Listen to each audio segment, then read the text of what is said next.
Hi again.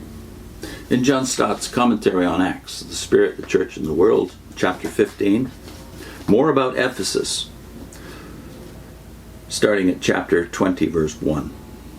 Luke now narrates how Paul left Ephesus, having spent the best part of 3 years there during his third missionary expedition, and then traveled from place to place until at last he reached Jerusalem. That would be 21, verse 17. True Luke has let us into the secret that Paul was intending, after visiting Jerusalem, to make for Rome.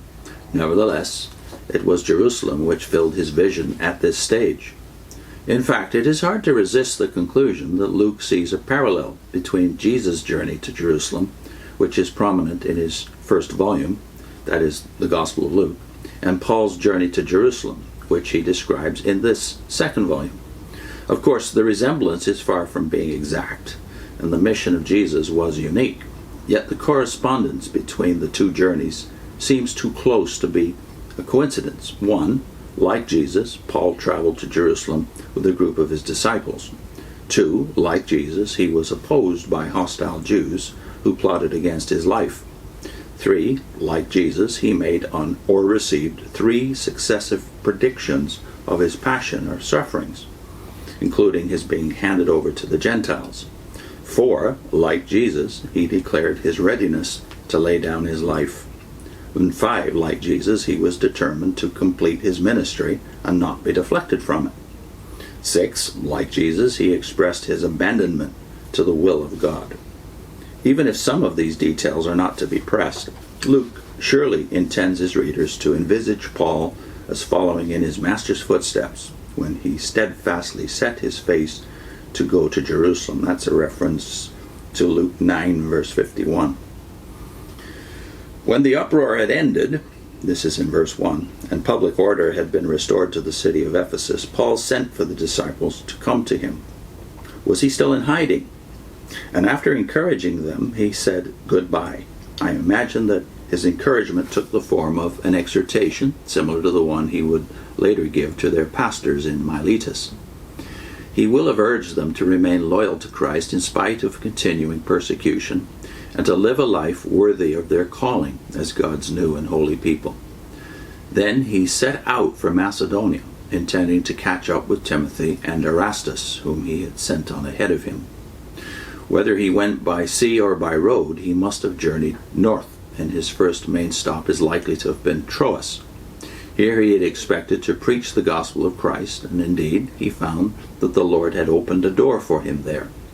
Unfortunately, however, he was unable to exploit this opportunity, for he had also expected to find Titus in Troas, whom he had recently sent on an important fact-finding mission to Corinth.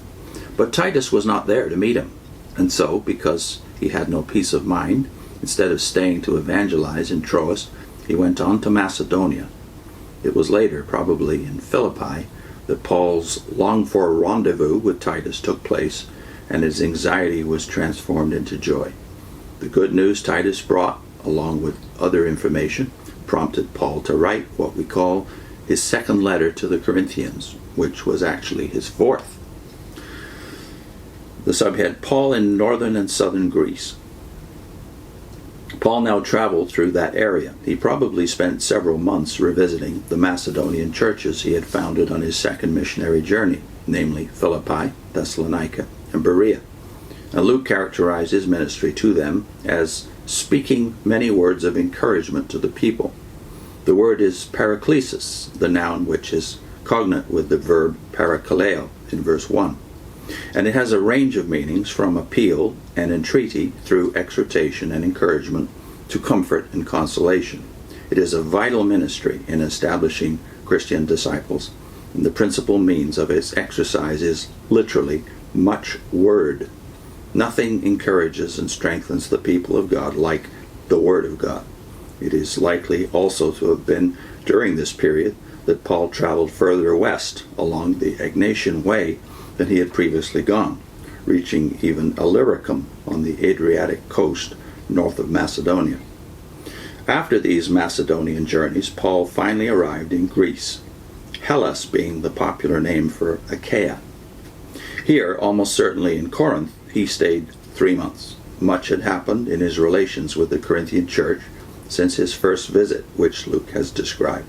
He had written them 4 letters and even paid them an interim visit, the so-called painful visit, mentioned in 2 Corinthians 2 verse 1, which Luke does not mention at all. So he will have had much to talk about with the church's leaders in the realms of both doctrine and ethics. We also know that he finalized arrangements for the Corinthians' share in the collection for the Judean churches. In addition, it was during this visit to Corinth that Paul wrote his major manifesto of Christian faith and life, his letter to the Romans. In Romans 15, he explained that he had now, from Jerusalem all the way around to Illyricum, fully proclaimed the gospel of Christ, and that in consequence, in these regions, there was no more place for him to work. That was why he hoped soon to visit Rome and go on to Spain. Paul's 3 months in Corinth are likely to have been during the winter, while he waited for the spring weather to open up navigation on the high seas.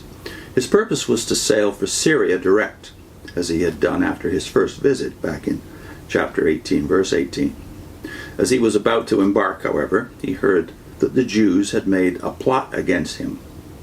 Ramsay imagines the situation. Quote, Paul's intention must have been to take a pilgrim ship carrying Achaean and Asian Jews to the Passover. With a shipload of hostile Jews, it would be easy to find opportunity to murder Paul, end of quote, and dump his body overboard. So Paul changed his plan at the last moment and decided to go back through Macedonia. The Bazin text adds that the Spirit told him to do so, yet it was his own decision. The two are not incompatible. He put in a link to Michael Green in his great book, Evangelism in the Early Church, how God used the greatest Caesar Augustus, to pave the way for the gospel of Christ.